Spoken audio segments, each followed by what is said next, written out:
Testing, testing.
Cheryl, can you hear me?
Good evening. Sorry for the delay. We'll call this meeting to order.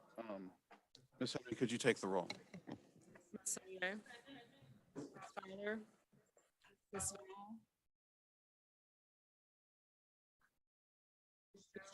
Here. Ms. Evans, Mr. Davis. We have a quorum.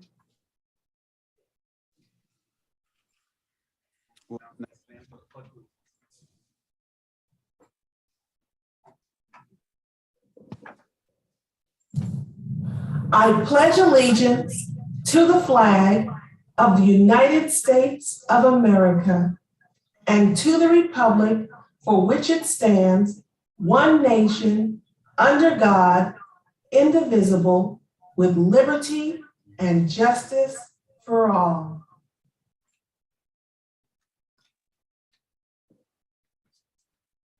We'll begin with presentations.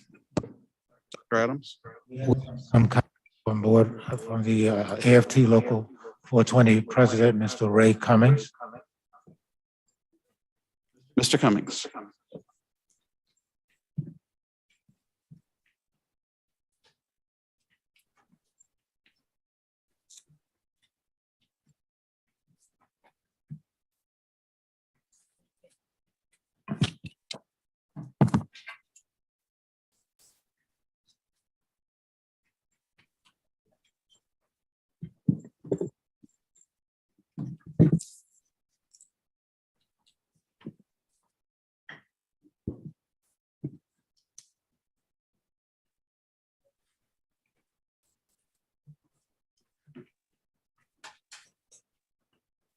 Good evening, everyone.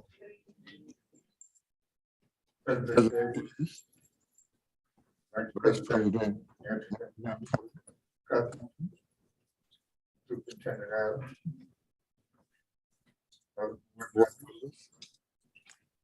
thank you for the opportunity to address the St. Louis Public Schools Elected Board of Education. My name is Ray Cummings, and I serve as president of AFT St. Louis Local 420. We are an affiliate of the American Federation of Teachers with more than 1.7 million members, and we are part of the AFL-CIO. I'm a product of St. Louis Public Schools, a resident of the city, and been a proud parent and grandparent of children who attended city schools. I'm also a master science teacher for St. Louis Public Schools, and I was just in the classroom a couple of years ago in 2019 at Sumner High School and received an automatic proclamation for the work that my students did in organizing a peace march at that time. You can just call me Ray. Recent events necessitate that I speak up for the organization that represents most of the employees working for the St. Louis Public Schools. Time to speak out and set the record straight as to who we are. A few weeks ago, there was the kickoff event of the St. Louis School Research Practice Collaborative hosted by Washington University's School of Education. Local 420 was a partner in the developmental stage of the initiative. It is my understanding that the first area of collaborative inquiry originated from Dr. Deborah Smith, a member of AFT St. Louis Executive Board. I was shocked to learn that Local 420's participation in the development of the collaborative was not mentioned at the event or in any of the media releases. Suddenly, I recall a graphic in Dr. Adams' office titled, and I'm paraphrasing here, "The Road to Accreditation." This graphic selectively recounts major events along the way, but does not accurately reflect Local 420's level of participation in the achievement of the historic event. Historic because at that time, no other district in the country had become reaccredited after a state takeover. My thoughts then shifted to Local 420 and SLPS collective responses to the pandemic and how during that time we chose not to publicly address the board. Instead, I primarily relied on Dr. Adams to relate what was going on between the district and Local 420. Most of the time, he was spot on, but occasionally, let me say my recollection of the events was slightly different than his. Nevertheless, I did not make a public issue out of our differences because after all, we were in the middle of a life-threatening pandemic. At that time, our top priorities were how to stay safe and how to reopen our schools, while at the same time protecting the lives and well-being of our children and employees. At that point, I realized that as the president of Local 420, it is my responsibility to publicly articulate both who Local 420 is, as well as communicate 420's participation in helping improve the district during the past 10 years.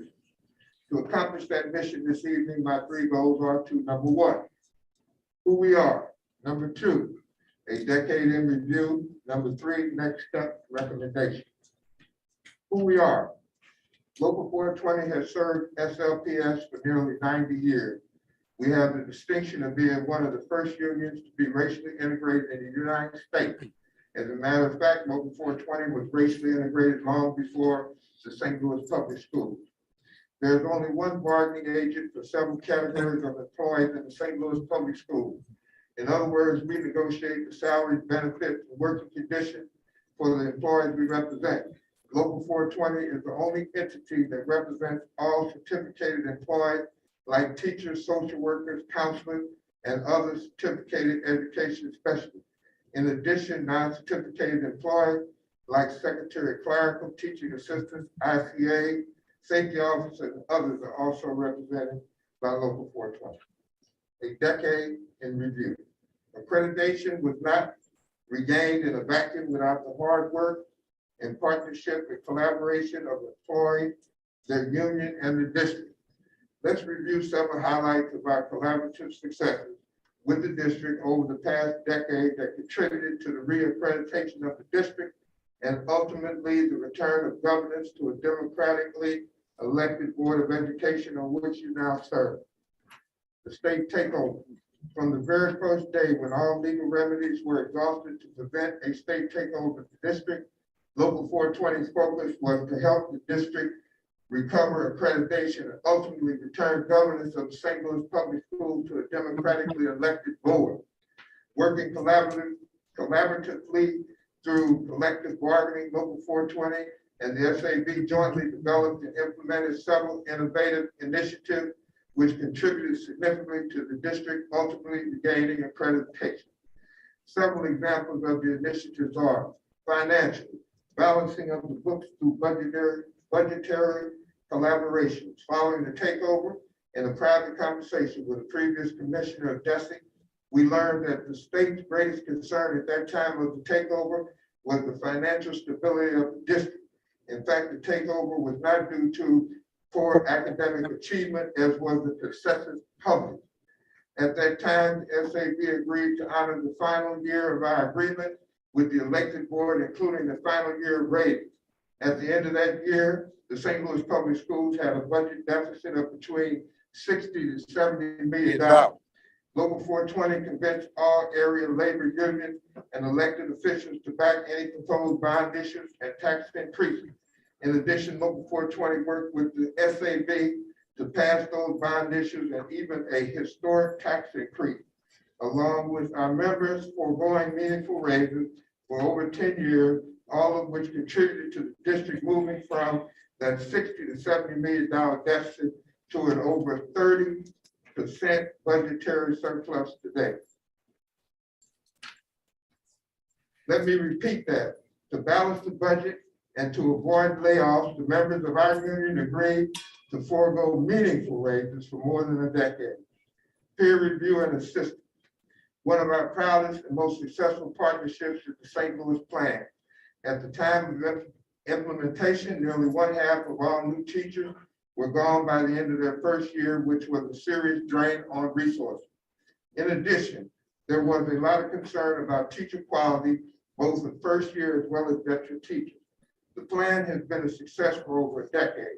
The percentage of teachers who remain after their first year have increased, and there is a general consensus that the plan has helped improve both the quality of new teachers entering their second year of service, as well as the quality among the ranks of veteran teachers. Early childhood education. Local 420 brought to the table the idea of staff realignment, which helped facilitate pre-K expansion of over 2,000 seats using desegregation settlement dollars. Local 420 also acquired an AFT Innovation Fund grant of nearly $500,000 to pay for pre-K staff professional development necessary to support the expansion, including CPR training for all pre-K teachers and assistants. This helped SLPS for the first time to become in compliance with voluntary desegregation pre-K agreement requirements. School Improvement Grant, SIG.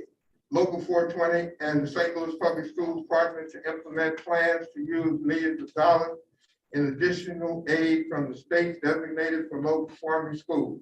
Local 420 provided professional development focused on the building steward's role in school redesign using research-based evidence provided by National AFT. Several of the plans showed positive indications, but there was no sustainability, and the changes implemented were allowed to return to their pre-intervention state. College Schools Collaborative. Local 420 worked in partnership to implement an innovative school redesign concept based on shared decision-making with greater bottom-up rather than top-down leadership. In other words, site-based development management. During the second year, the pilot's leading indicators like improved attendance and decreased disciplinary actions were seen as beacons of success. Over time, the district just dropped the initiative. Some have said it was dropped because so many principals retired, but according to my recollection, all the structures were in place, and whether principals were retired or not, whoever came in as principal only had to pick up the baton and continue running their respective schools. The fact is, this was a successful initiative which the district lost interest in and eventually dropped the ball. 420 Education Summit.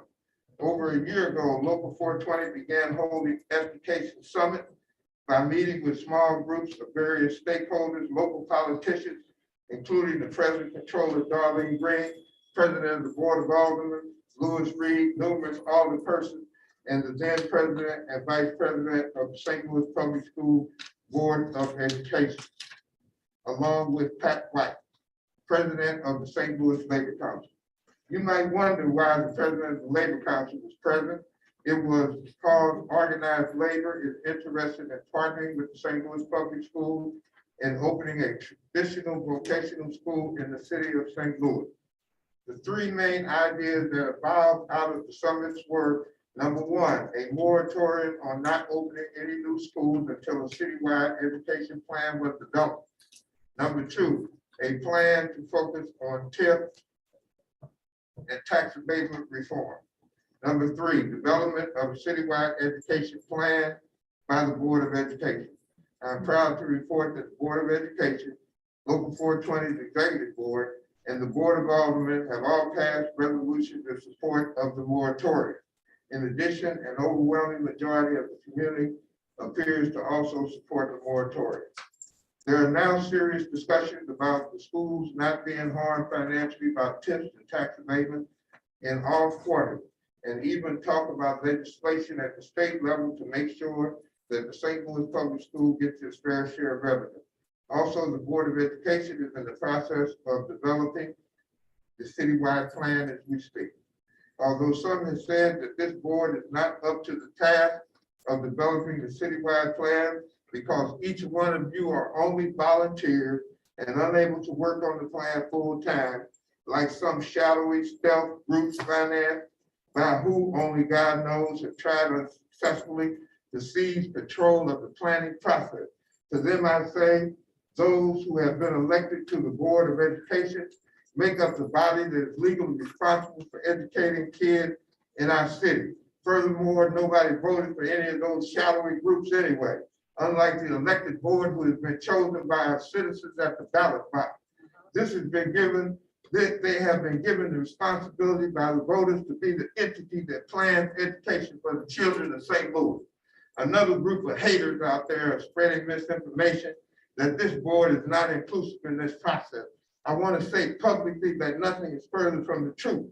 As a matter of fact, this board has reached out virtually to all stakeholders in the city and have all voices coming to the table. However, it is ridiculous to believe that all stakeholders should somehow have an equal say in the outcome of the plan. For example, Mayor Jones may consult all stakeholders on a particular issue, but in the end, the voters hired her to make the call and expect her to. So it is with this board. You have been hired by the voters to be responsible for all the kids' education, and like other governmental body, according to the board regulations and state statute, you make the call. Why? Because that is what the voters hired you to do, full stop. Next step, recommendation. Innovation school redesign. When it comes to innovation in education and school redesign, Local 420 has the reputation of a trailblazer. Therefore, with respect to ideas like college school, Local 420 is ready to enter in a sensible agreement with the Board of Education, which allows for greater flexibility in terms of site-based management with an emphasis on implementing a leadership model based on the concept that folks that do the work share in the decision making.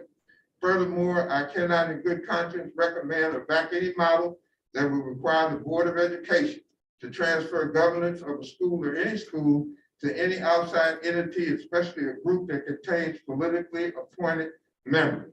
The CPN is an initiative similar to Pilot Schools. However, Pilot has an advisory board selected by the school from the school's communities partners, which was only advisory in nature, unlike the undemocratic CPN Board of Governors, along with its bureaucratic hacks appointed by politicians. St. Louis successfully held a series of well-attended St. Louis Public Schools Governors Task Force Town Hall meetings. Our community made it clear they did not support politically appointed governors for SLPS. They preferred governors from the ballot box to ensure transparency and accountability. It should be noted our community spoke forcefully in favor of our elected school board, and least of all wanted governors of any type of politically appointed board. Low performing schools. Now let's pivot from the modified school leadership discussion to what really works in improving low performing schools, the full service community schools model. St. Louis Public Schools is a tale of two districts. A clear majority of our schools are consistently humming along and doing well. Several are ranked by DESE as among the top in the state. Yet we have another parallel district which is told of a smaller number of low performing schools. The problems associated with low performing schools is obviously bigger than just a leadership model problem. Not to minimize the importance of competent, effective principals and teachers, which is very important. However, it is naive to assume if we just find the right teachers or principals that we will no longer have a low performing school district. If it were that simple, then the problem would have been solved and not continue to plague certain portions of urban school districts from C to signing C. My beloved grandmother used to say, to solve a problem, you need to get to the root of that problem, its core. The first step appears to be that we must determine what do low performing schools have in common. Clearly, there are communities where poverty runs rampant with large populations of Black and brown people. There are communities where social safety nets and other various support systems have been systematically pulled out, unlike in other communities within this district where those schools are doing just fine.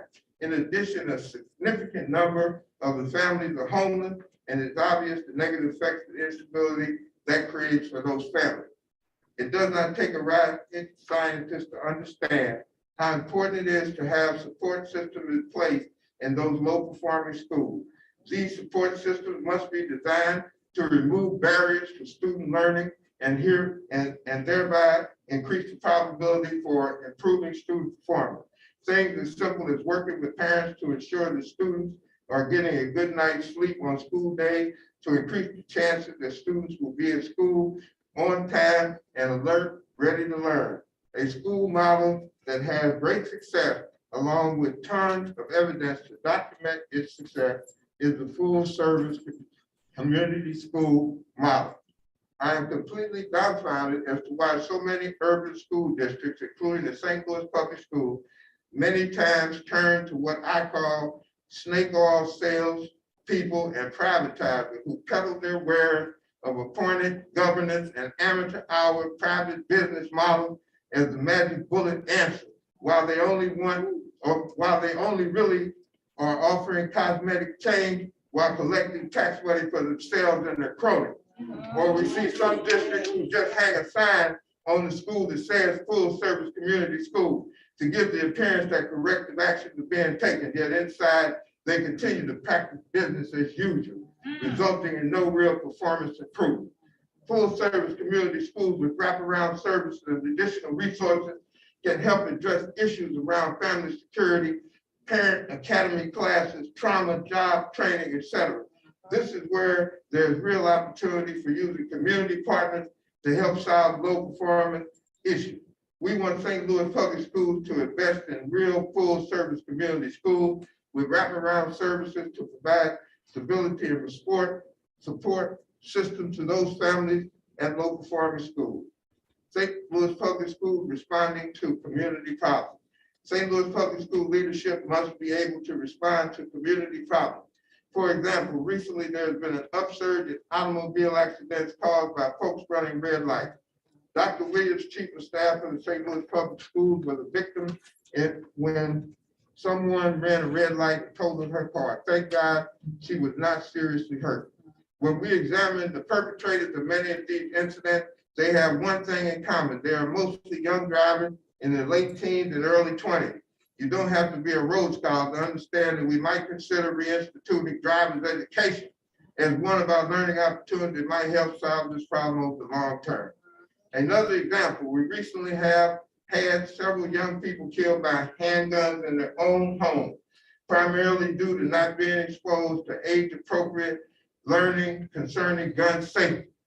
Finally, our community needs skilled tradespeople like carpenters, bricklayers, plumbers, and others. Where we pass many construction sites in the city, there are many cars with out-of-state licenses taking local dollars to be spent in other states. As I mentioned earlier, Local 420 has commitments from skilled trade unions who want to partner on opening a traditional trade school complete with job opportunities upon graduation into paid apprenticeships with good salaries and benefits.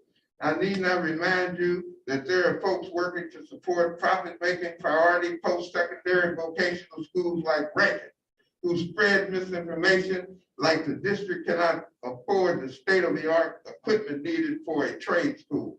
However, that false narrative has been dispelled by many skilled tradespersons who say that the equipment needed to teach the fundamentals is minimal for students to enter an apprenticeship and do not need to be the latest of state-of-the-art equipment.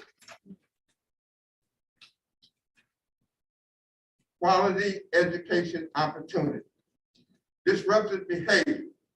Too many of our employees are abused, disrespected, and unfairly disciplined due to the district having failed to adopt a meaningful proactive strategy to deal with unacceptable disruptive behavior. Although not at every school, too many educators are routinely called profane names, cursed out, and threatened with physical harm, and even assaulted by students. In addition, most of our employees sent to the Human Relations and HR for investigations that involve alleged incidents which are usually concerning students with reputation of exhibiting chronic disruptive behavior. We believe that in some elementary classrooms across the district, that they lose up to 10 weeks of instruction due to dealing with disruptive behavior for school year. That's a significant loss of educational time for those students ready for learning. Expecting chronically disruptive students to modify their behavior without active intervention and support is like trying to whistle in the wind. It just can't work. We need to invest in quality education opportunities. Investing in our employees based on Local 420's role in helping turn an over $60 million budget deficit into an over 30% budget surplus of over $100 million accomplished primarily by members sacrificing meaningful raises over the decade in order to ensure a financially stable district. I say now is the time to make our members whole for their sacrifices. By one, we have an expectation of fair treatment of current employees, which are owed outstanding back pay for extra service duty during the pandemic. As a result, the reputation of this board is becoming one of not paying employees what is owed to them in a timely fashion. If I sat on this board, I'd be concerned about the damage to the board's reputation. It takes someone to the woodshed. There has not been any accountability around this issue except being told that in time, eventually employees will be paid. Number two, we are very concerned about the district contracting out jobs that are part of the local 420 bargaining unit under the pretext of not being able to find qualified candidates for the job. Yet private companies they have hired do not seem to have a problem finding qualified candidates. Since these salaries are not paid to SLPS employees, this practice can ultimately hurt our pension funds because current pension benefits are primarily paid by the number of current employees working. Number three, provide monetary compensation to show appreciation for reopening schools during the pandemic. Some may say employees were paid additional money for certain duties during that time. I say to them, employees work to earn that money, and what we are proposing is appreciation, thank you, compensation. Number four, developing salary adjustments designed to reward dedication as well as to retain and attract quality employees. Thank you for your time and dedicated service to the children and families of our community, ranging from back-to-school events that vaccinated hundreds of students and family members to recent joint legislative collaboration like the one which just prevented the loss of $18 million to a charter school funding initiative. We want to continue building on our successful track record.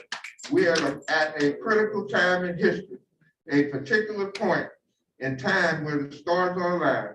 We have over a $100 million budget deficit, and we have over $100 million surplus, and we are estimated to receive over $100 million additional dollars from President Biden's American Rescue Plan. Let's take the bull by the horn and finally invest in what we know works and seize this opportunity. We are truly better together, and I sincerely believe we have a chance of a lifetime to deliver our community real positive results well into the 21st century.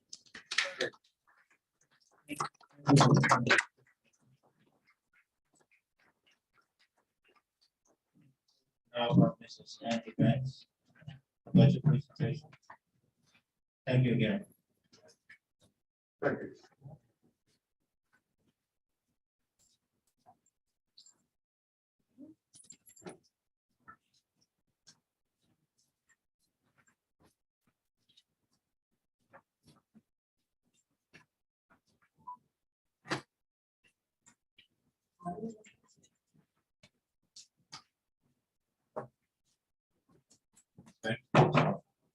Good evening. Give them an opportunity to participate in the evening.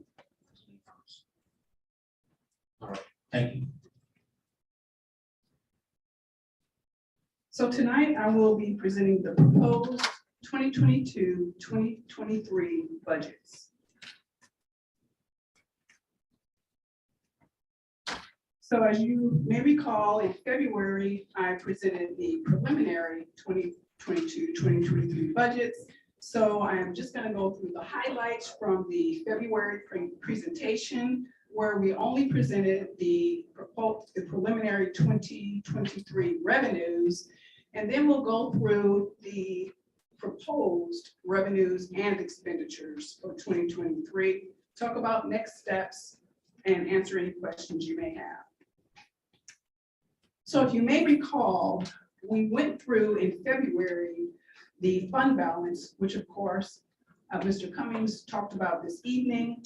And as of fiscal year 2020, June 30, the district had a fund balance of $114.5 million, or 34.4%. You might hear that information often, it seems to be of a lot of interest. We also showed at that time a number of metropolitan area districts and how they ranked. St. Louis Public Schools ranked number 266 out of about 555 districts at the end of 2020. This information was pulled directly from the Department of Elementary and Secondary Education. And as of fiscal year 2021, our fund balance grew a little less than $10 million to $123.8 million, or 35.4%. So you'll notice in the highlighted yellow for 2020 that the $114.5 million, which is the fund balance, is based on expenditures of $332.6 million. So you can see that that is less than 50% of the budget, 34.4%.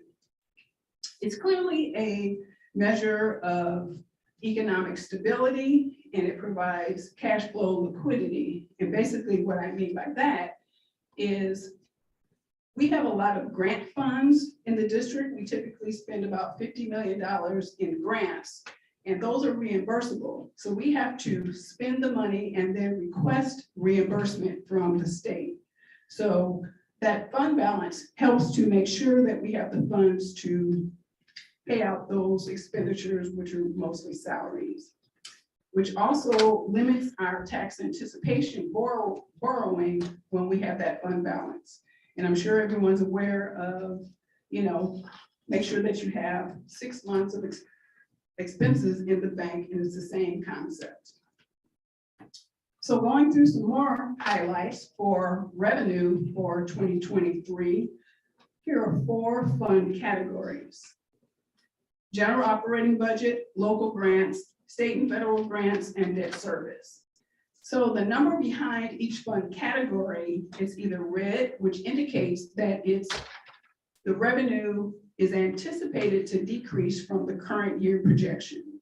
So GOB, we anticipated $305 million going down from the current year. Local grants, $5.3 million down from the current year. State and federal grants, almost $120 million, that's up from the current year, and debt service 31, that's slightly up. This was based on the preliminary presentation in February. Again, more highlights. On the expenditure side, we anticipated that salary increases would be included in the 23 budget, along with some of the additional compensation that went into place this year, $40 extra service rate, double time for overtime over 40 hours per week, a higher substitute rate. The GOB discretionary budgets were going to increase by 15%. And we all know that the ESSER 2 and ESSER 3 funds will be in play for 2023. Lastly, debt service, we are eligible for a $160 million no tax increase bond when the timing is right. So this is what was presented in February, the revenues. We did not present any expenditures in February. So this is just a review of what I had presented. You can see 3 years, 2021 are the actual revenues received. 2022 was the projection at the time based on the best information we had. And then 2023 was the preliminary revenue budgets that were presented. Basically about $18.7 million more than the current year, or 4.2% in the various categories.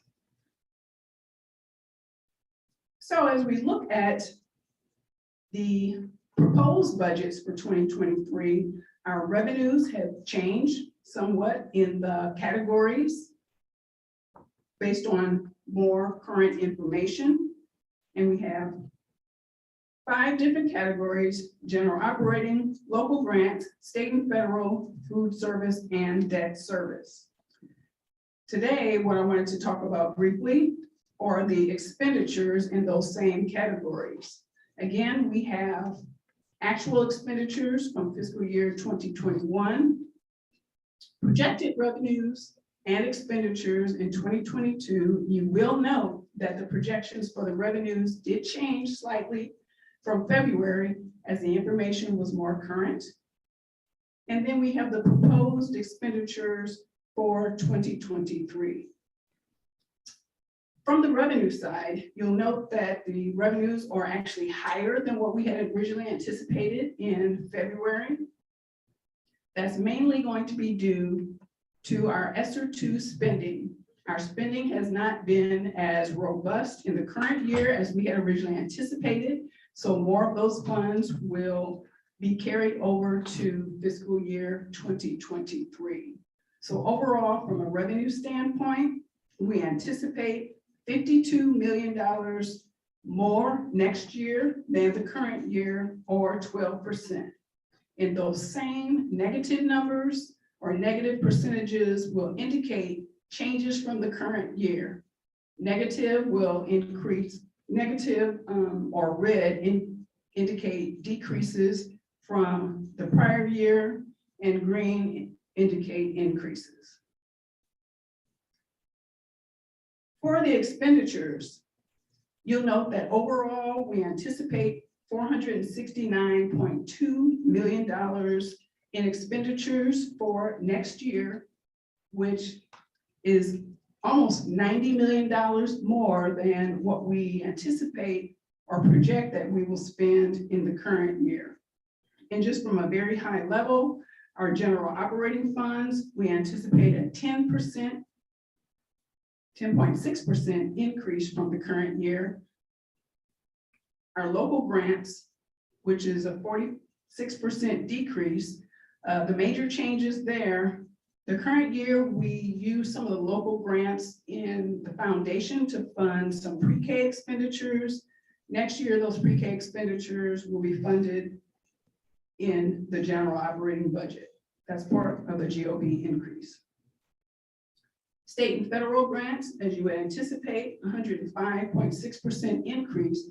That is mainly all the ESSER II and ESSER III expenditures that we hope to accomplish.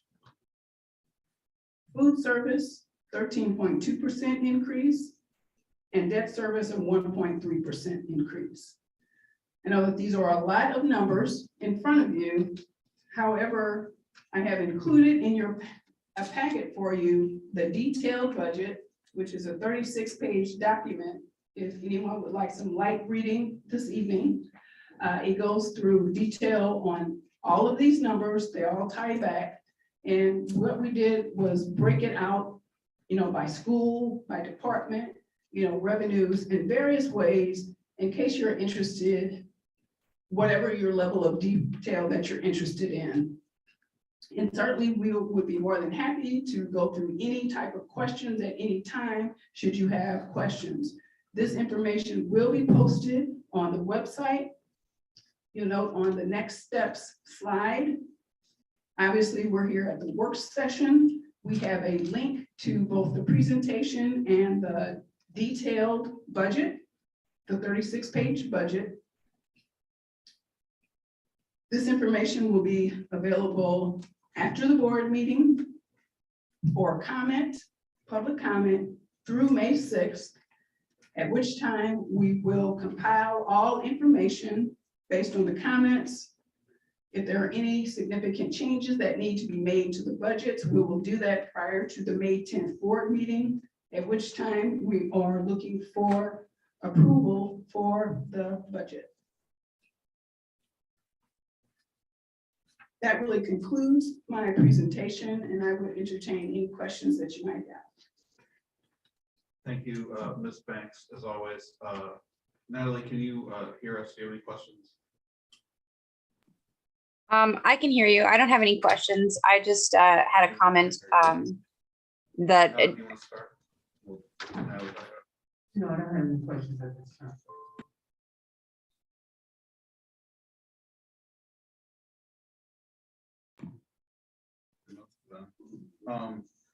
My question was about the change in the pre-K. So the foundation is no longer supporting what they used to support when the pre-K expansion started. Is that right? Well, we've had a Jack Taylor grant for pre-K that has been, that we have not used. So we're trying to use up those funds. I understand that the foundation has gone through some strategic planning. We have not had an opportunity to really discuss how they might support the district going forward. So we have basically used up those pre-K funds at the end of this year, and we plan to fund it via our general operating budget at this time. So there's no increase in revenue to GOB to cover that. It's just revenue that was in GOB that we're now going to dedicate to pre-K that was covered by grants. Correct. And I just had a question about the food service. The food service budget increased. Why is that? Or the expenditure, projected expenditure by 13.2%. I think when the budget was actually developed, we did not have the detailed information from our food service vendor. We know that some of the expenditure increase, there's going to be no waivers next year in food service, the way that there have been during the pandemic. There's also going to be some increases for, obviously salaries and things like that.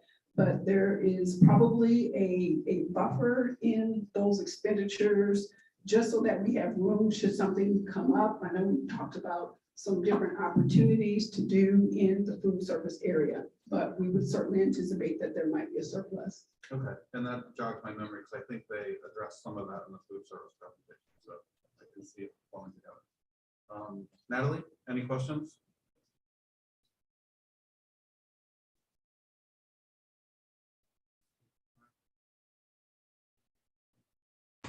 While you're waiting on Nelly, I do have a question on page 6. Is this one the previous bond language? Let me check. So the preliminary district budgets on slide 6. It says previous. Oh, okay, sorry. I jumped it.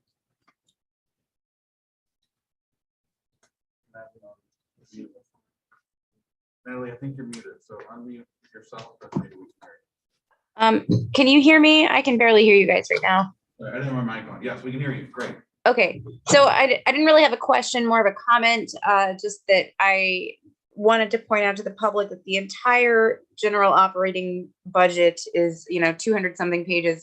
After that's approved in June, it's always there. It's always available. You can always look up past budgets, current budgets, and as we gather this information and public feedback, that is all going into creating that whole general operating budget. So for any, I know that there have been concerns about transparency for any of that information. It's a quite long document, and the district does work quite hard to put it together, and it is all out there. It's always public, unlike many of the charter schools and private schools. So thank you for all your work on that, Ms. Banks, and your team. Thank you. Thank you, Ms. Banks. We will now have a brief update relative to ESSER funding. Dr. Crapo, if you mind coming forward, please.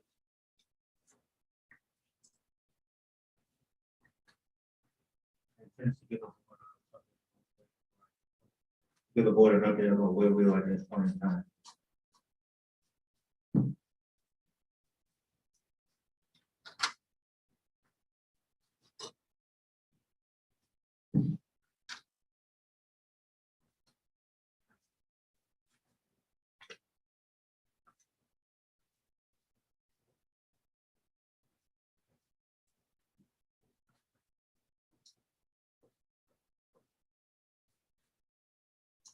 Good evening, it's Dr. Adam Shear. My name is Claire Crapo, and I have the privilege of serving as the interim director of ESSER implementation.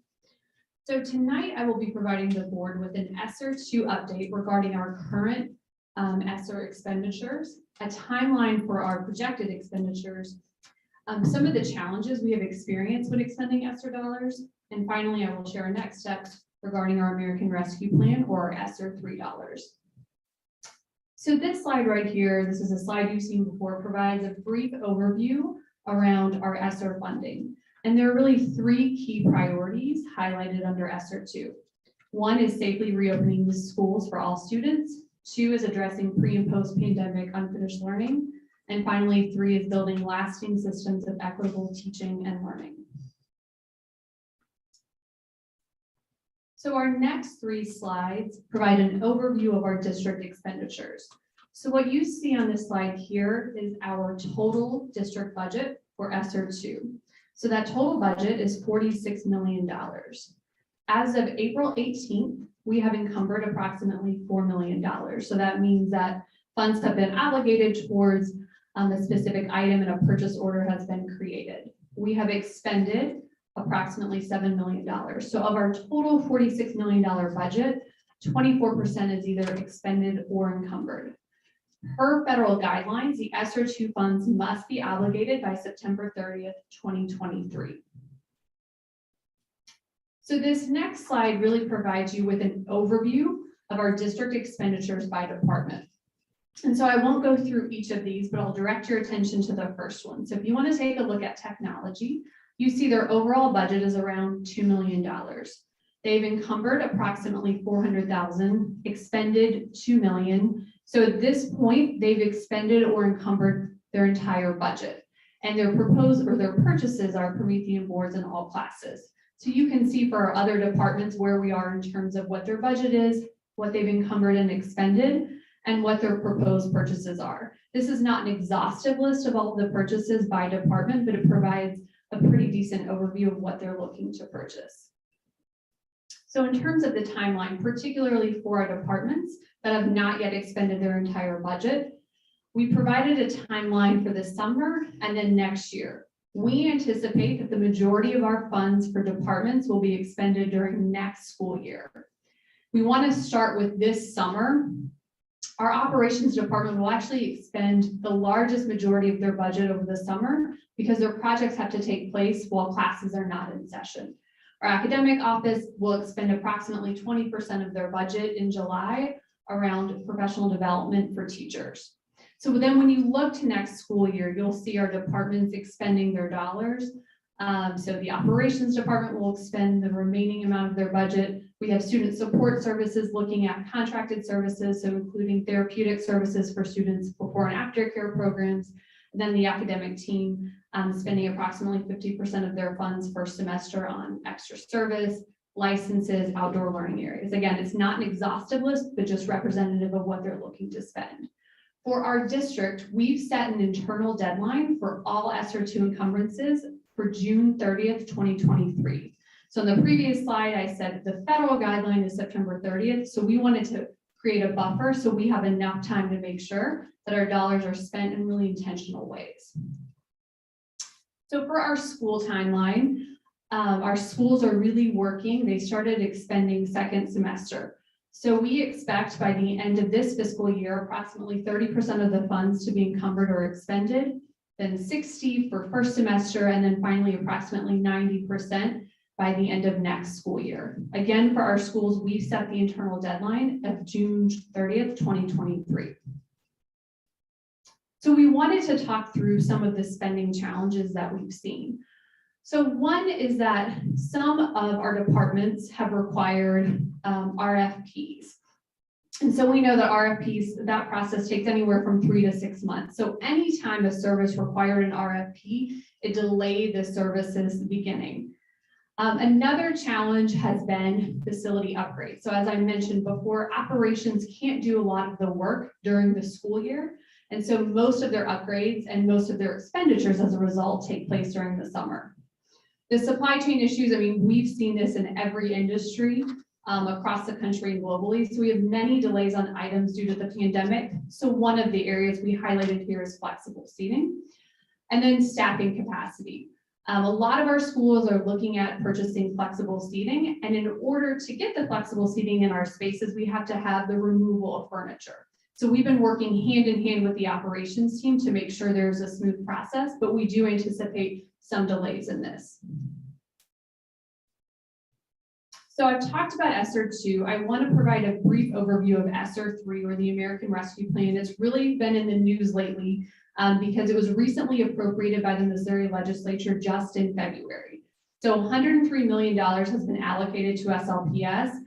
And we recently received additional guidelines from the federal government. So what you see here is just an approximation, but from feedback we received from the community last summer, they said most of the funds should be directed towards supports for students, and that's reflected here. 25% towards facility improvements or COVID prevention, and then finally 5% towards professional learning.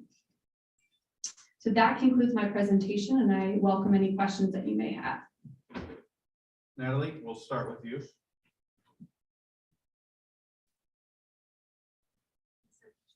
Okay, she's good. Okay, I'm looking at the percentage of the breakdown of the ESSER budget. And I guess my concern is how much, if schools are allocated a certain amount of money, then just say for instance, $900,000 or something for one particular school, Dewey or something like that, then how do you go about dividing it amongst the staff when they order things? And so it doesn't run into facilities, like say for instance, somebody wants to put chairs in the cafeteria or something. How do you divide that budget up and make sure that the staff is actually going to get everything that they ordered versus running into the school's budget? That's an excellent question, Ms. Jones. So the first thing that we did is we shared with schools, here are all the things that the district office is providing. So from technology, all of your classrooms will have updated Promethean boards. So that's not something that you need to order. And then we provided them with guidance around, and here are the things you can order from your school budgets. Each schools, we use an equitable funding formula that we created within the district based on our student population. And so then the school actually had a planning team where they came together, they looked at, okay, here are our school goals, here are the gaps towards our goals. What are our priorities for expending our dollars? And then at the same time, they had the list of, and then here are all the things that the district is already purchasing, so there isn't that overlap. So we did a lot of work first semester, and that's part of the reason why we delayed the beginning of spending the dollars, to make sure that our systems were clean and that we wouldn't have an overlap in all these purchases. So what I'm trying to understand though is, you said that each school has a committee that decides that. So what about the teachers themselves? Because they're the front line, people on the front line. How do you make sure that they get everything that they order? So it's ordered at the school level. So the school would come together, part of the planning team, we had to have at least one teacher, usually it was a building steward, had to sign off on the plan and say, yes, I was part of this planning process. And secondly, I agree on what we're looking at expending the dollars towards. So we weren't necessarily, not every school is saying classroom by classroom, what do you want to purchase? Most of the purchases made by school went to every classroom teacher. So one of our elementary schools is looking at flexible seating. So that school said, here's what I'm purchasing for every classroom. Whereas another elementary school went teacher by teacher and said, you can design the flexible seating space in your school. You tell me what you would like to have featured there. So it really differentiated depending on the school, but teachers had a voice and we really prioritized that. And that's why we said, we want to make sure that at least one teacher leader signs off on the plan before it's submitted to the district office for approval. So do we get to see the results of the surveys? I really would like to see if the teachers are actually getting the equipment or the supplies, because they might not want to or need chairs in their room or tables or that kind of thing, the physical things. They might just need something for their projects to have a more creative classroom. So I guess I'm really concerned that those ESSER funds are not, even though you have one teacher representing all the teachers in the building, that hardly seems fair, you know, especially when it comes down to the money, because sometimes people get motivated by different things.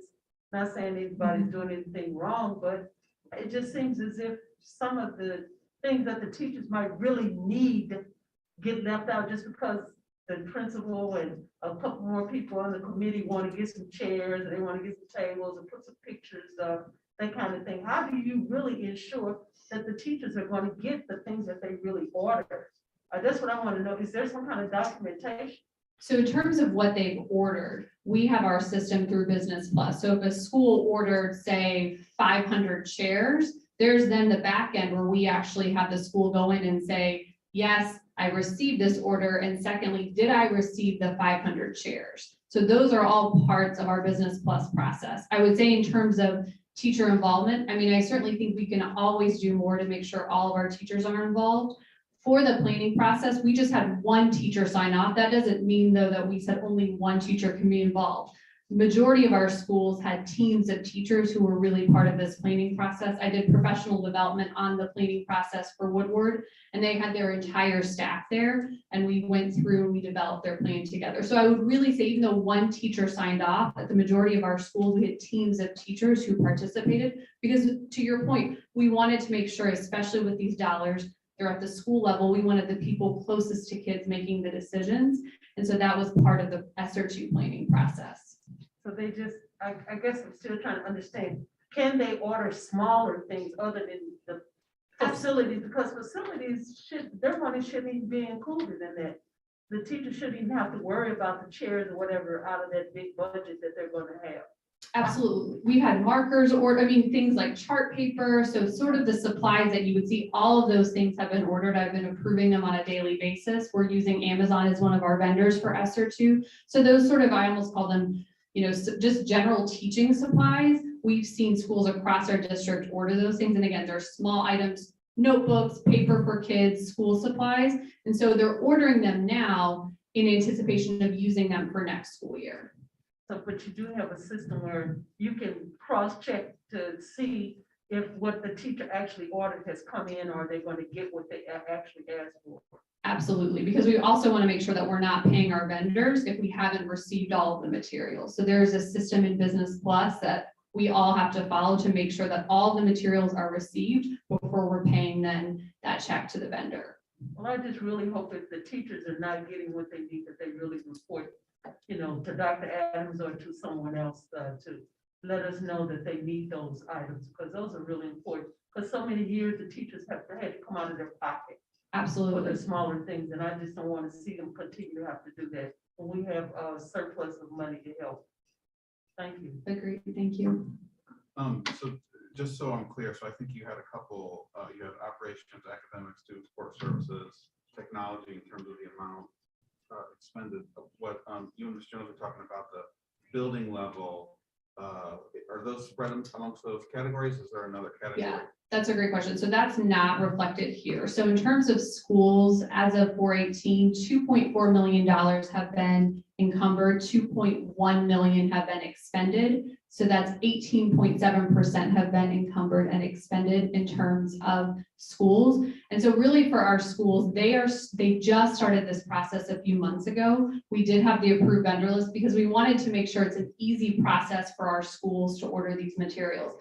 A lot of the funding for schools will be expended next year because we asked schools to say two things. One is, how are we supporting students with this individualized tutoring? And second of all, with these dollars, we have greater flexibility than we've ever had with our title dollars. Let's make sure that kids are able to go on enrichment experiences, to go on field trips.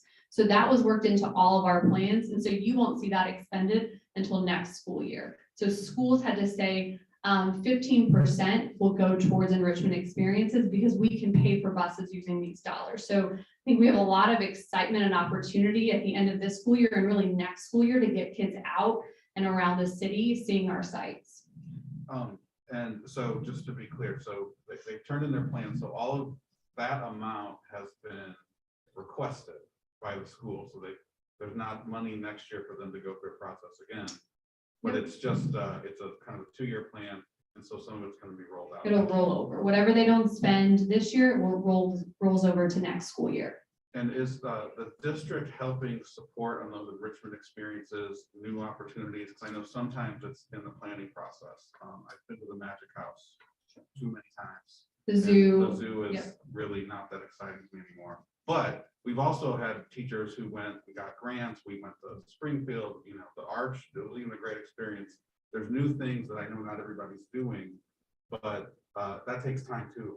And to even sort that out. So is the district able to sort of come up with those new experiences? So we received that feedback actually from a principal when we suggested enrichment experiences. So what we've done here at central office is create, I would just call it just a list of different field experiences. So the typical ones, right, like the zoo, Magic House, but we've also added on maybe, see this exhibit at the zoo that you actually have to pay for. But then we have all of the other opportunities that that I could think of, that we could think of here centrally that we research. And then as we hear new ideas, we're just adding them to them. So for example, we added the Black rep as one of the options. So we want to make sure that as we hear new opportunities coming up for students, principals can reference this list. It's a document that's live and they have a link to it. And so as more experiences come up, then we have, here's what it is, here's the cost, and here's the description, and here are the grades that it could support. Great. I think my last question, so you had in there talking about ESSER supporting aftercare. Is that something that we're able to continue, or is enough funds to continue that for future years? Yeah, so at this point, so when we're looking at student support, they have before and after care. So that is the plan for next year and the following year as well. I do have one last question, and I know this is not, it's kind of related to it, but to the ESSER fund, and I want to know what this qualifies. Those goggles that they have now that you can put on and you can take a journey in them, and I don't quite recall Yes. the name. But I mean, we have a pair, but I want to know, is that, would they qualify Yes. for the ESSER funds, and can Absolutely. each school have at least a set for each grade level? I think Because, that's, field trips, you can go right in the, and have a journey right inside an educational experience. I think that's an excellent idea. For example, Gateway STEM is actually creating a virtual reality room. So not only will they have that space with flexible seating, but they'll also have the goggles. And so one of the things we're looking to do over the summer and next year is then make some additional school-wide recommendations for schools to add. So one that we could look at would be adding the VR goggles across all grade levels. Yes, okay, all right. Thank you for your feedback. Thank you, Dr. Blakemore. Thank you very much. The last update is not one that I need to go to the screen to do, but the board has in front of them a PowerPoint on no tax bond election information. And I will walk through that document with you. I did not do it electronically, but I'll walk through the document with you. First and foremost, the bond election purpose. A school bond election is a bond issue used by the public school district, typically to finance building projects or other capital projects, capital needs, and issue a new debt. The second item lays out for you the bond majority needed for the 2000 for odd years. Election dates are the first Tuesday after the first Monday in February, April, June, August, and November. The election months of February, April, August, and November. The odd number years typically have the following approval requirements: 2/3 in February, 4/7 in the majority approval in April, 2/3 in August, and 2/3 in November. But even number years, and that's what we are now. This is 2000. Odd number years. The even number years will be 2/3 in February, 4/7 in April, 4/7 in August, and 4/7 in November. So basically, 2/3 would equal about 66%, and 4/7 would equal about 57%. Is what the percentage would likely be. And so we are in a even number year. And so at this point in time, we will be looking at the last category at the end, which would be, if we will look to do a bond in August, which will be the earliest time, it will be 4/7. If we will look to do one in November, it will be 4/7 again. If you look at the election dates for the 2022 election, we have to notice the city of St. Louis, the election board by May 24th. If we're looking at an August 2nd, 2022 election date, we have to do the same for August 30th, 2022, for November 8th, 2022. Bond elections only, and we have to pay a cost for the bond elections, but November and January are already past us in terms of a bond election authorization date. And obviously the bonds for February and April are already gone. It should be noted that of the school districts that did bonds in April, all of them were successful in the bond with the exception of 3, from my understanding. And so for 2010 was the last time that the St. Louis Public School District did a no tax bond. At that point in time, there were about 33,000 persons who voted. 24,734 said yes at a 75.5% 95% approval, and about 24% of the persons said no. At that time, it was for about $155 million. It was held on August 3rd, 2010. If the election was taking place in this year, it would be August 2nd, 2021. And you can see what the rates were. You can see what the information was for the bond. The actual language for the bond is on page 6. The school bond election, and obviously that was done by the Transitional School District at this point in time, the SAB, and they borrowed $155 million for the following 5 categories: lead in buildings, paint, authorization, not fencing, which is some of the requests that are coming now from the public as well as from us as well. Upgraded technology, we did computer labs in all classrooms. Improving building conditions, we put elevators in buildings, we renovated bathrooms, upgraded school cafeterias and kitchens for health and wellness, and also playground equipment, athletic fields. We did the Gateway Field renovation with the turf and other lighting as well in some of our gyms, and issued general obligation bonds for payment thereof. So you can see what the language was at that point in time.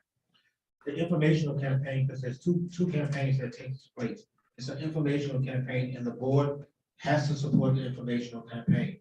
Stipends, that was for people working, additional hours to do the work, overtime, equipment, printing, advertisement, posters, transportation of bags, take people back and forth to voting and sign. So a total of about $220,000 was dedicated in 2010 for the informational campaign. For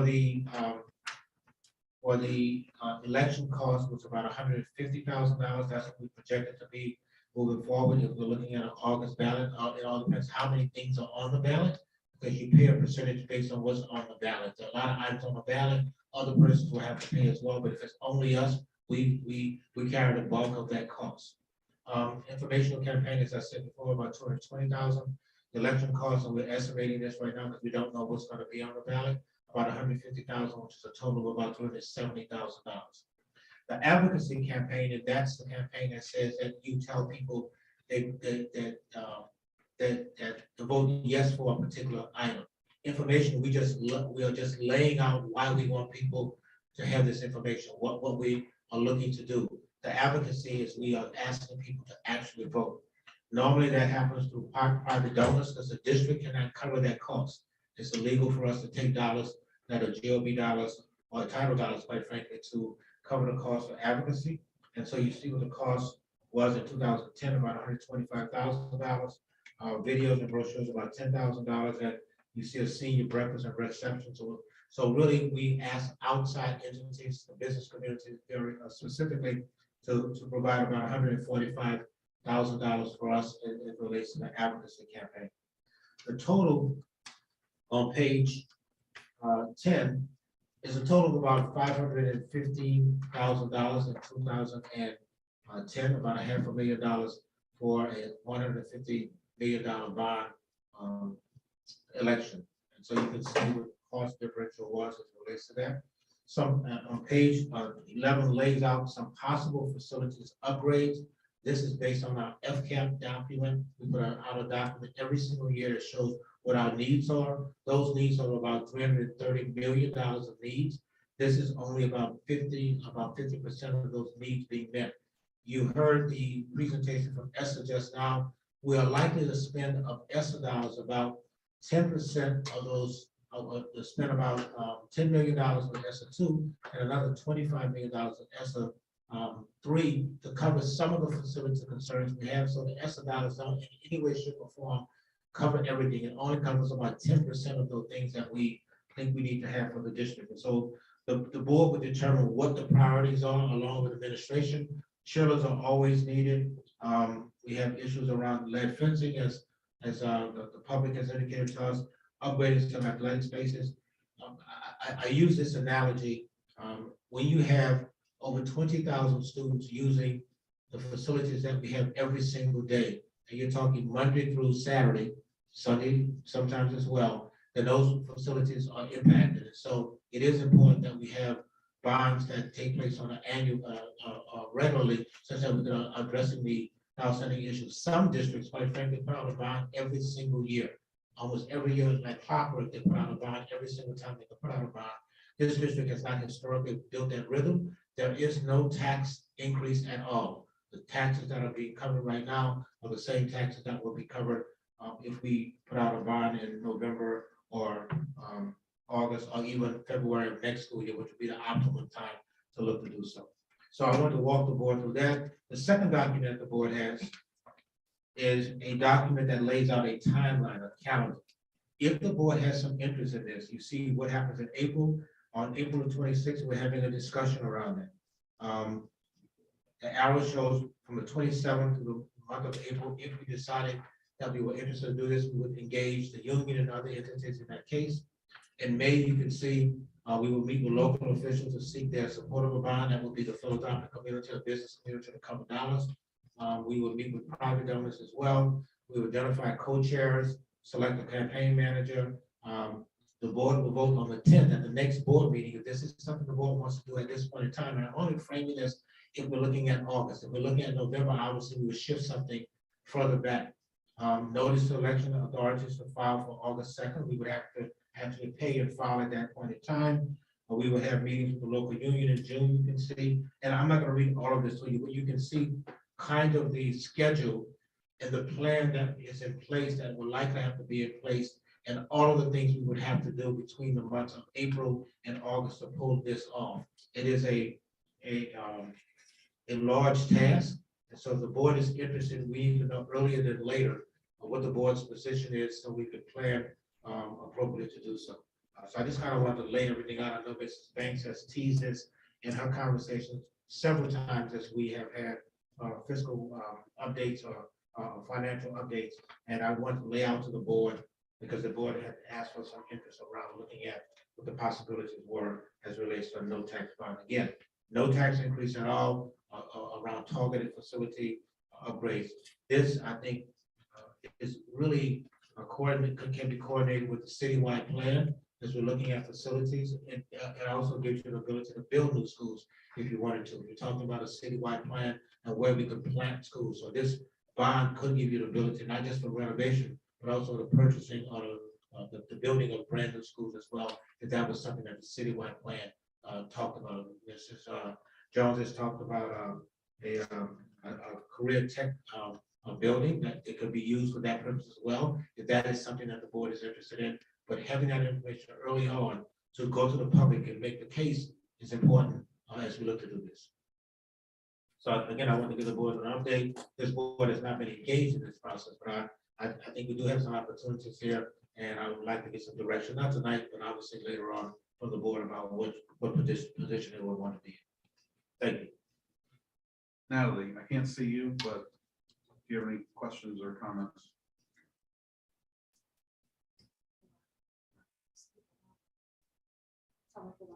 Hold on just a second, Natalie.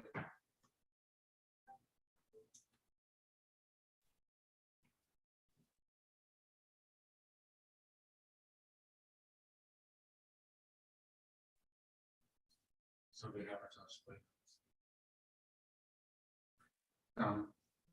While we wait for Natalie, do you have any questions or comments? No, I don't. I want to thank you, Dr. Adams. I know you're not asking for feedback now. I mean, I'm certainly interested in this. You know, been in a building, especially one of the old buildings. It's always something. And you know, looking at the FCAP, you can just rack up money, bathrooms. And that's, you know, sounds boring, sounds silly. It's so important. I mean, talk to these kids, talk to these teachers, like, you know, it could ruin their day. And it does. And that's just a starting point. Paint, you know, I finally got to get into a building the first time 2 years. It needs it. Yeah. The ceiling tiles, all the stuff on the list, you know, it's a need, it's not a want. So if no tax increase, I think we have an obligation to ask the public to support this, and I certainly hope that they will. We have Natalie. Natalie, try again.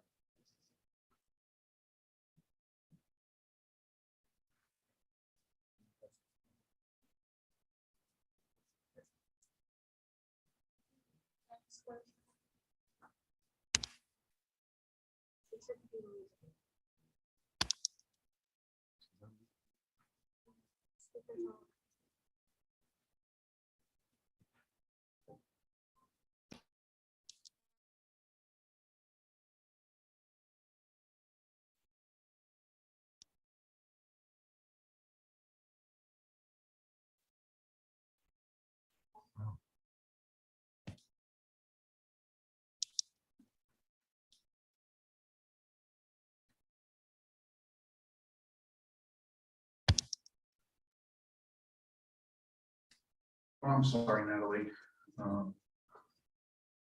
We'll have a chance to talk about this again. The only other item is the consent agenda. I do have one update on the consent agenda, Mr. President. Okay. In light of some conversations with the board and other conversations, I'd like to item regarding social, which is the last item.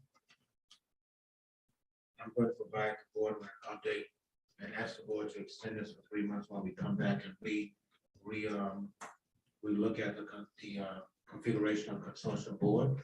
And so I would like to be coming back and asking the board to approve this only through September 2022 while we work on looking at the committee that is made up of the consortium board or a substitute for it. So it would be a different MOU than Yes, the sir. one that we were just renewing. It That's would be the correct. one that would just be limiting it to 2023 or September of 2022 That's correct. for 3 months. While we And come then back with we're going to continue to work on based on our conversations with Ms. Dowd White and to reconfigure. Yes, correct. Ms. Jones. Very confused about the reconfiguration because after reading the language on the consortium partnership network, it seems that this whole agreement was written for the special administrative board. And I don't think that I was adequately, or the entire board was adequately informed about the legality of this particular contractor.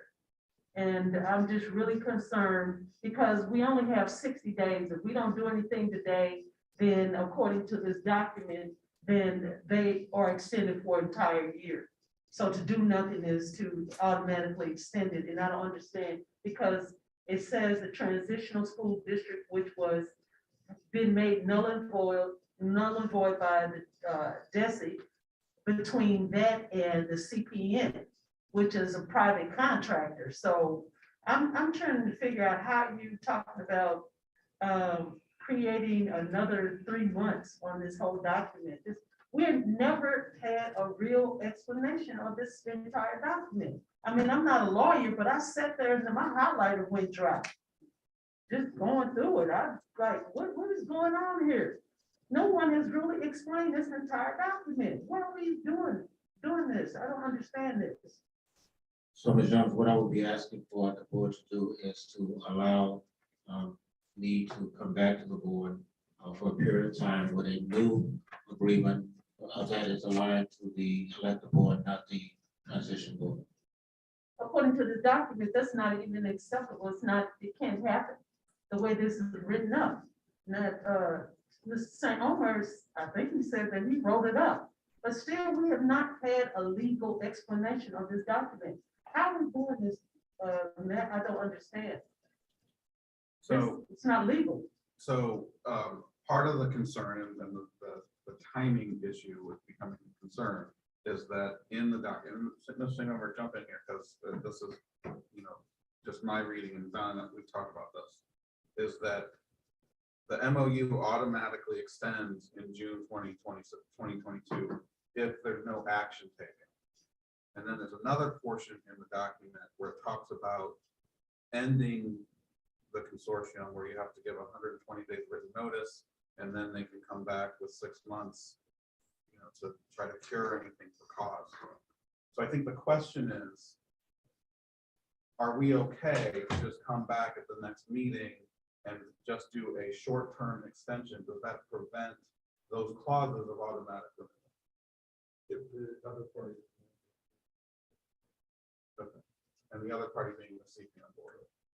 But Matt, on this document here, which everybody in the public this needs to be posted on our website so people can read it. It says an agreement between the transitional school district of the city of St. Louis and the St. Louis Public Schools Consortium.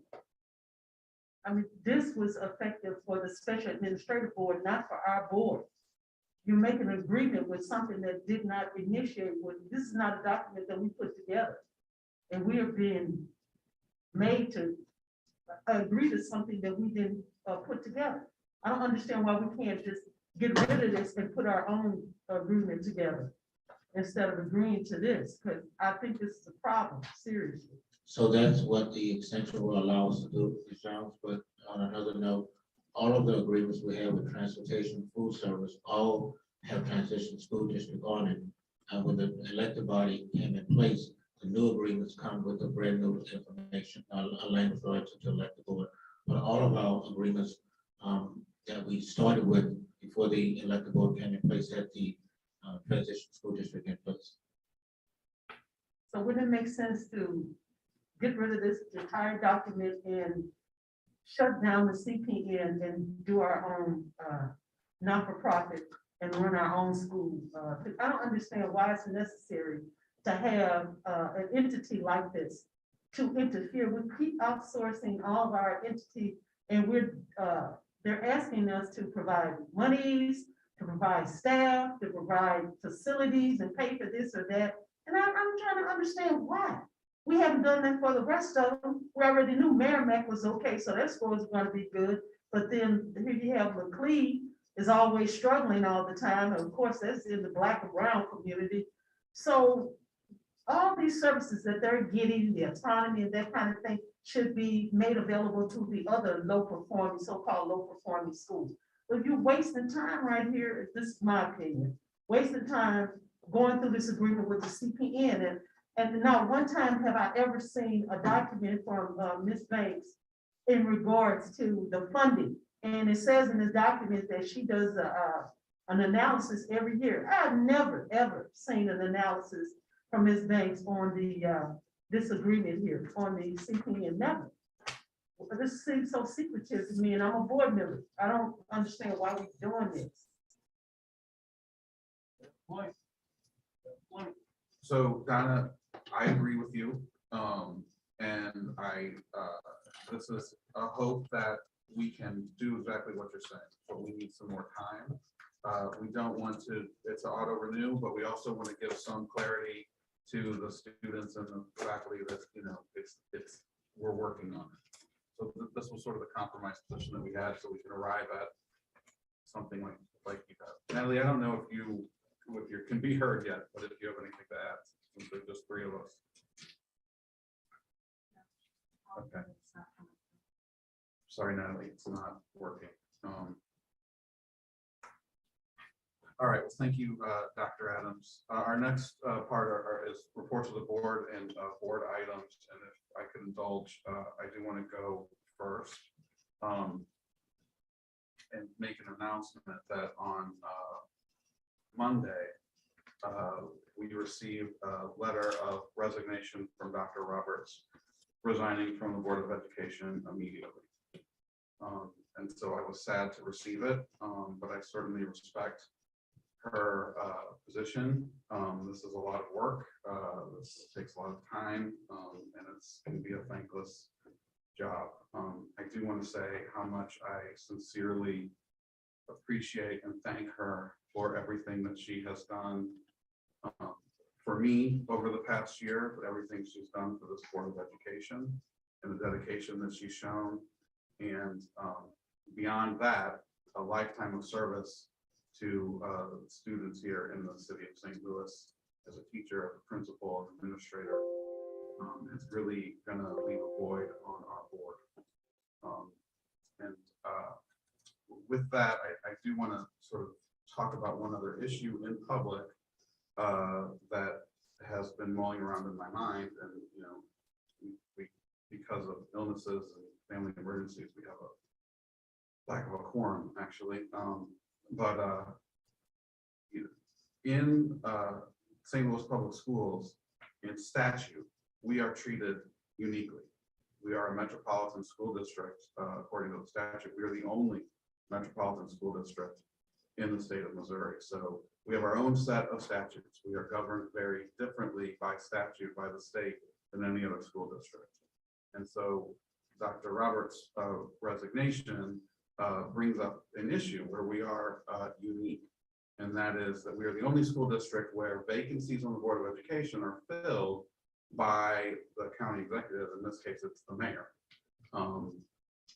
Every other school district, there's urban school districts, 7-member districts across the state, vacancies are filled by the Board of Education themselves. And there are sample policies that the Missouri School Board Association puts out, and most school districts have adopted those policies that in the case of a vacancy, that you try to, while you're not going through an election, you try to add as much transparency to the process as possible, so that there would be an application period where people interested would apply.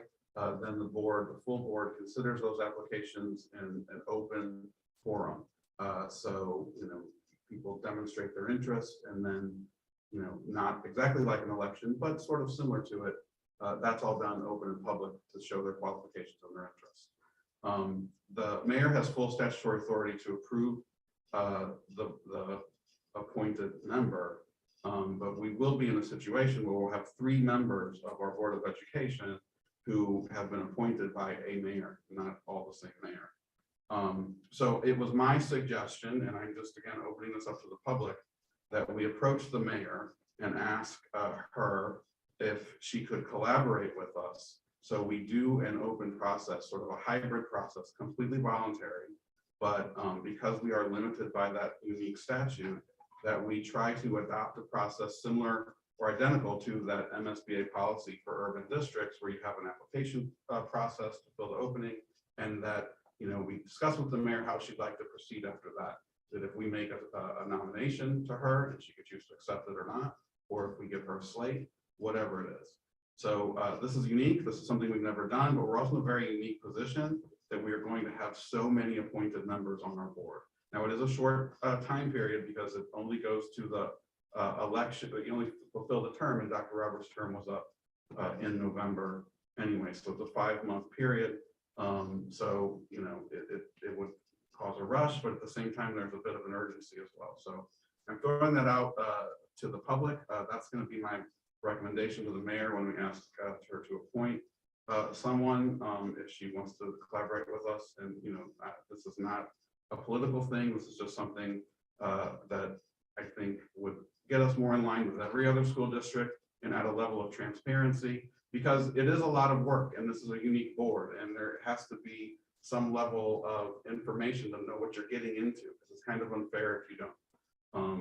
I thought I knew what I was getting into, and I learned something new every day.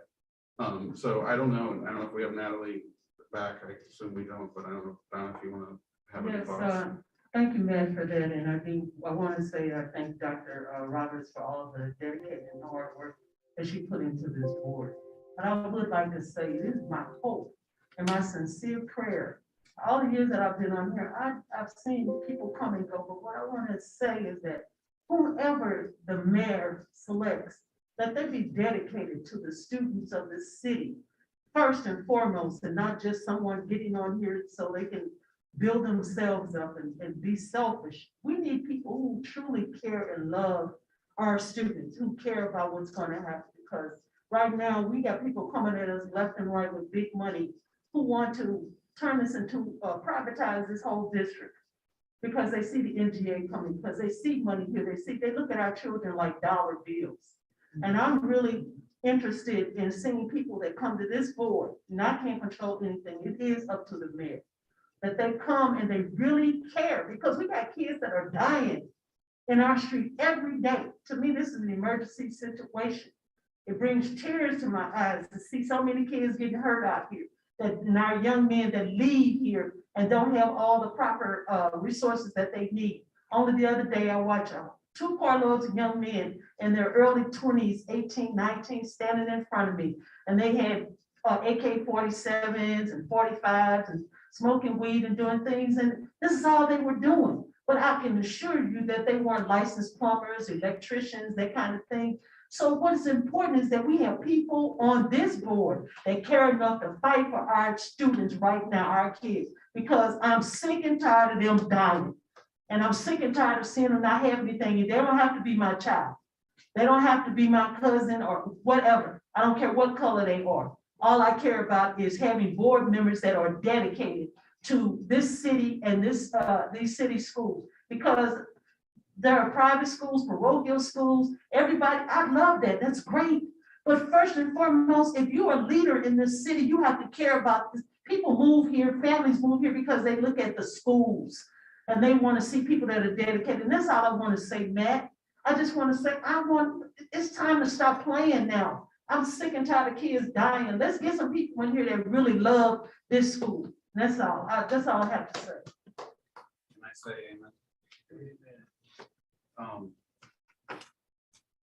I don't know if we need a motion to adjourn, because we don't have a quorum, so we can do it for fun. I'll move to adjourn. Ms. Jones, you want a second? Second, Ms. Lau, Ms. Jones, yes. Mr. Davis. Yes, You are adjourned. thank you, everyone.